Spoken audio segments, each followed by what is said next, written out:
শেষ পর্যন্ত অবশ্যই এবিবাডি থাকবে শৈলকুপাতে। আর শৈলকুপার মানুষের সম্পর্কে আমার আইডিয়া, তারা পরিবর্তন চায়। তারা বিগত বছরের রাজনীতিগুলো দেখেছে, সেই রাজনীতি থেকে তারা হতাশ হয়েছে এবং তারা ইগলের মাধ্যমে বাংলাদেশের আমাদের যে 5টা আমরা জোট থেকে পেয়েছি এবং আমাদের সম্ভবত 27 জন বিদ্রোহী না, ঠিক এটা বিদ্রোহী বলা যাবে না, মানে উন্মুক্ত আসন নির্বাচন করবে এবং শৈলকুপা তার ভিতরে একটা। শৈলকুপা এই পার্টি উন্মুক্ত আসনে ইলেকশন করবে এবং বাংলাদেশের সকল মানুষ পরিবর্তন চায়। সেই পরিবর্তন ধারাবাহিকতায় শৈলকুপার মানুষও পরিবর্তন চায়। তারা নতুন নেতৃত্ব দেখতে চায়, তারা সামনে একটা বাংলাদেশ বিনির্মাণ করতে চায়।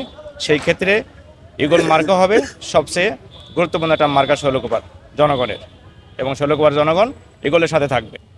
আমাকে ভোট দিবে। বিগত বছরগুলোতে আমরা দেখেছি যে শৈলকুপার মানুষ প্রতারিত হয়েছে, তারা বিভিন্ন ফ্যাসাদে জড়িয়েছে এবং কৌশল করে মানুষকে একটা কৌশলে আটকিয়ে একটা সুযোগ সন্ধানী মহল সুযোগ নিয়েছে।